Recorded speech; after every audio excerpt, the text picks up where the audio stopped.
করে একটু মজা করতে ইচ্ছে করছে। হ্যালো, আবারও চলে আসলাম তোমাদের কাছে একটা নতুন ব্লগ নিয়ে। আজকে হচ্ছে রবিবার, আজকে আমরা বেরোচ্ছি। আজকে 24 তারিখ না, 23 তারিখ, হ্যাঁ 23rd of March। এখন আমরা একটু ঘুরতে যাচ্ছি। এই সরি 23rd of June, আমি ভুলভাল কেন কথা বলছি জাস্ট মিনিট 10-15 আগে একটা বিরাট ঘটনা ঘটে গেছে আমার সাথে। কি ঘটনা ঘটেছে আমি এখন এটা বললে শুধু ব্লগটা বড় হবে, আমি পরে তোমাদেরকে বলছি কি ঘটনা ঘটেছে। তাও তোমাদের আমি একটা হালকা ব্রিফ দিচ্ছি। সেটা হলো একটু আগে, মানে বললাম না যে 1 ঘন্টা আগে আমি তখন লাঞ্চ করছিলাম, একটা ফোন এসেছে। ফোন আসার আগে এসে আমাকে বলছে এরকম আপনার নাম্বারটা একটা জায়গার নাম বললো, সেখান থেকে পেয়েছি, তো আপনার নামে এই একজন লোন নিয়েছে, আপনি টাকা শোধ করুন। আমি না অবাক হয়ে গেছি, কারণ আমি এই নামে কাউকে চিনি না। আর লোন শোধ তো পরের কথা, আমি নামটাই কোনোদিন শুনিনি, আর আমার কোনোদিন এইভাবে আমি কোনোদিন টাকাই নিইনি, তা লোন কি করে শোধ করবো? তো আমি ভেবেছি ফ্রড কল। সেকেন্ড বার থার্ড বার তো এটা নিয়ে অনেকক্ষণ হলো, এবং রীতিমতো ফোনের ওপর থেকে ধমকি আসছে, ঠিক আছে, মানে চিৎকার করছে, যা তা বলছে। তো দীপ কথা বলেছে, কি হয়েছে সেটা পরে বলবো। তো চলো, এখন ওই জন্য একটুখানি মানে হয় না, মানে একটু মানে সাডেনলি এত কিছু ঘটে গেছে জাস্ট এই মাত্র, যার জন্য আমাদের বেরোতেও লেট হয়ে গেছে। তো আমরা এখন এর জন্য বেরোচ্ছি, দেখি কোথায় যাই। যেখানে যাবো ভেবেছিলাম, জানি না যাওয়া হবে নাকি, তবে চেষ্টা করছি যদি বৃষ্টিতে আটকে না পড়ি, কারণ অলরেডি বৃষ্টি পড়া শুরু হয়ে গেছে। আর আমি জাস্ট স্নানটা করেই বেরিয়েছি আজকে।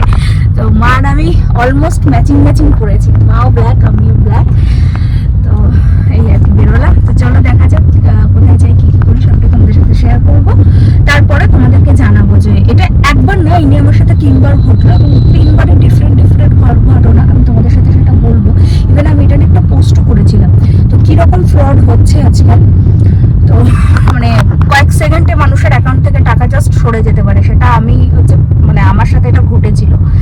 তো যাই হোক, এখন আর এটা ভাববো না, এটা যত ভাববো তত বেশি না আরো টেনশন হবে। যেটা হয় মানে অল অফ সাডেন সবকিছু বলে না, এগুলো ব্যাপারটা সেটেল হতে একটু সময় লাগে। তো আর কথা বাড়াবো না, তো চলো এবার যাওয়া যাক।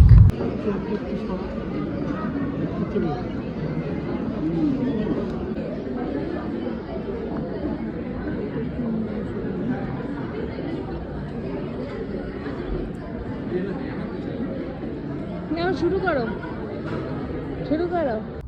তো এখন কটা বাজে? এখন 9টা বাজে। আমরা একটু ঘুরলাম, ঘুরে টুরে খাওয়া দাওয়া করেছি আজকে। খাওয়া দাওয়া করে মানে একটু আসলে তো একটু খাওয়া দাওয়া হয়, তো ওই খাওয়া দাওয়াই করলাম, করে বেরিয়ে গেছি। শরীরটা ভালো লাগছে না, যা হয় একদমই ভালো লাগছে না। এখন তাড়াতাড়ি বাড়ি যাই, বাড়ি গিয়ে তারপর তোমাদেরকে বলছি যে ঘটনাটা কি ঘটেছিল। মানে একটা স্ক্যামই হয়ে গেছে। যাই হোক, আর কথা বলবো না, চলো এবার বাড়ি ঠাড়ি যাই, গিয়ে তারপর কথা হচ্ছে।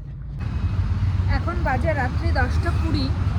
মানে অন্তত আমরা লাস্ট 8 ঘন্টা ধরে ত্রিয়বর্মার কেক খাবো বলে ঘুরছিলাম। মানে দীপই পুরো নিয়ে গেছিলো, শুধুমাত্র আমি ত্রিয়বর্মার কেক খেতে চেয়েছি বলে। মানে আজকে ও যে এফার্টস দিয়েছে, আজকে বলে না, সবসময়ই দেয়।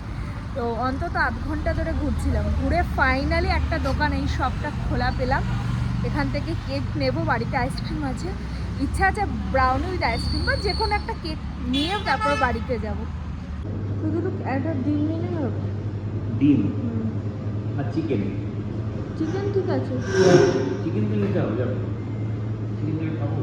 হ্যালো, কালকের ব্লগটা আমি আর কন্টিনিউ করতে পারিনি। তার কারণ হচ্ছে কালকে শরীরটা ভীষণই খারাপ ছিল। বাড়ি এসে আমার আর ব্লগ করার মতন বা কোনো কথা বলার মতন পরিস্থিতি ছিল না। আমার শরীরটা এতটাই খারাপ হয়ে গেছিলো, যা হয় পিরিয়ডসের টাইমে। তো ওই জন্য সারাদিন শুয়েই ছিলাম। তো ভাবলাম তোমাদের সাথে একটু ব্লগটা কন্টিনিউ করি, কারণ 2-1টা রান্না এখন করবো। 2-1টা না, মানে 2টো রান্না হবে। একটা হচ্ছে চিলি চিকেন, তার সাথে হচ্ছে নান রুটি হবে। তা হঠাৎ করে এটা ঠিক হলো, মা বাবা দুজনেই করে দিয়েছে, আর আমি জাস্ট হালকা একটু রান্নাটা করব। তাই ভাবলাম রান্না করতে করতে তোমাদের সাথে কালকে কি হয়েছে সেটাও শেয়ার করি। আর ঘরের আমাদের সারাক্ষণ নাটক চলছে, একটা নাটকীয় পরিস্থিতি চলছে। এই যে নাটকের মেন চরিত্রে যিনি রয়েছে, শান্তনু পাল রয়েছে, বসে রয়েছে। ওরা বলছে ভিলেন। মানে আমি এখন আমি জানি না যে কালকের ঘটনাটা আজকে বলতে পারবো নাকি, দেখা যাক। কারণ ভিডিওটা বেশি বড় করব না, কারণ অলরেডি অনেকগুলো ভিডিও জমে রয়েছে, আর স্টোরেজ এত খারাপ অবস্থা। এরপর আমি চেষ্টা করবো একটু বেশি স্টোরেজের ফোন নেওয়া। অবশ্য আমি যখন ফোন কিনেছিলাম ভাবিনি আমি ব্লগিং করব, তো সেই কারণে চলো আর কথা না বাড়িয়ে ওই যে। আর ও অফিসার কাজ করছে, আমারও কিছু কাজ ছিল, তো বেরিয়ে চিকেন নিয়ে এসেছি। আজকে আমরা অনেকদিন পর বাড়িতে চিকেন খাচ্ছি। তো এখানে চিকেন ম্যারিনেট করা হয়ে গেছে, চিলি চিকেনের জন্য ফ্রাই করবো আর মাইক্রো ওভেনে তন্দুরি রুটিটা রাখা হয়েছে রেস্টে। ঠিক আছে, কি কন্ডিশন দেখবো, এখন দেরি আছে তো চলো আর কথা বাড়াবো না, টুকটুক করে রান্না করি আর শেষ ফাঁকে তোমাদের সাথে একটু গল্পও করি।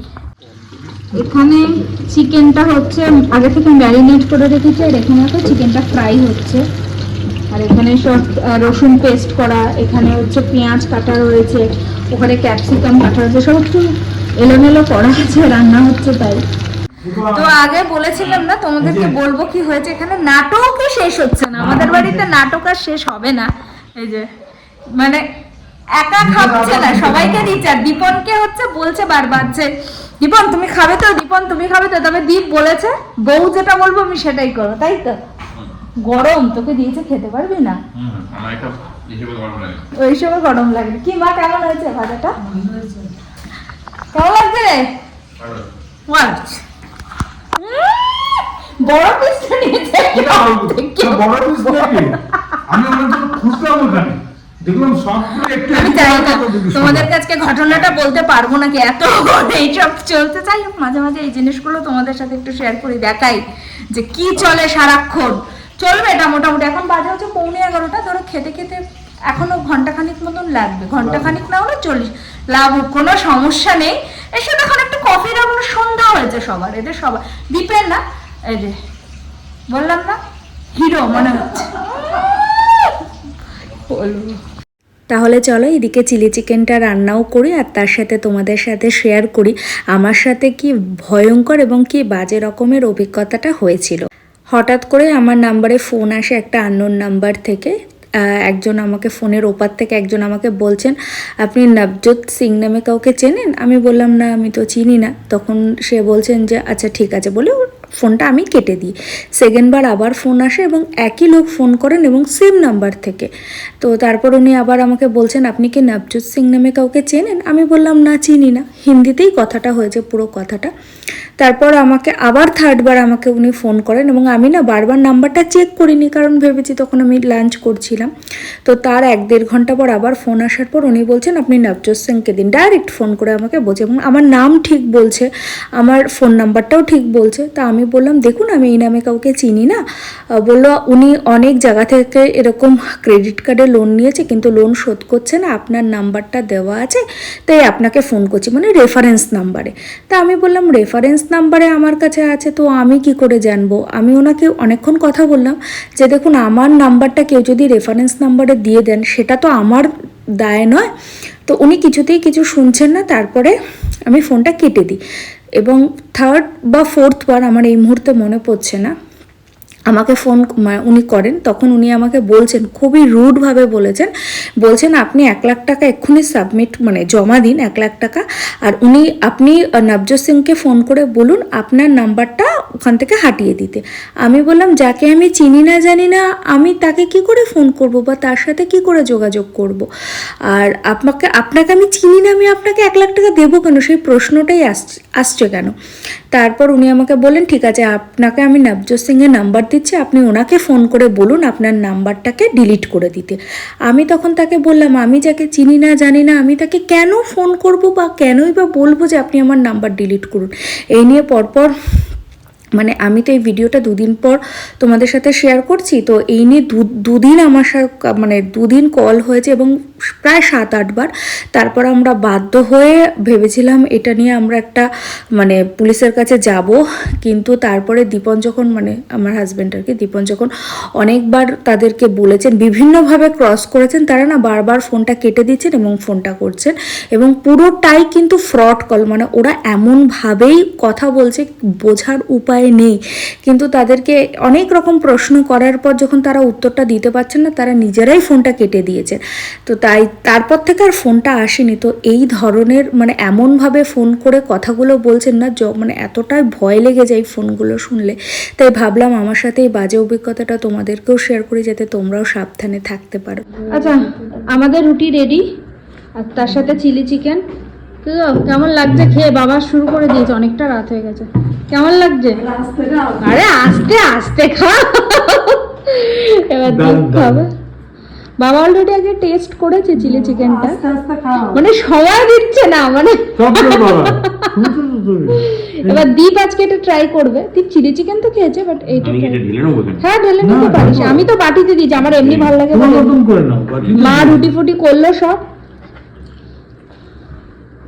ঢেলে দিয়ে ভালো। ঢেলে নিয়ে খেতে ভালো লাগে, যাই বলো। জানি আর মানে প্রপার পরে রে, তারপর করা মা কেমন হয়েছে বলো? খুব ভালো হয়েছে। দারুণ। খাচ্ছি, ভালোই হয়েছে।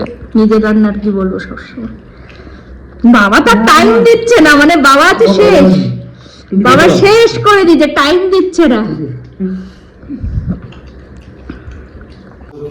আমাদের ব্রাউনি উইথ আইসক্রিম খাওয়া হচ্ছে এখানে, আমি কালকেও খেয়েছি।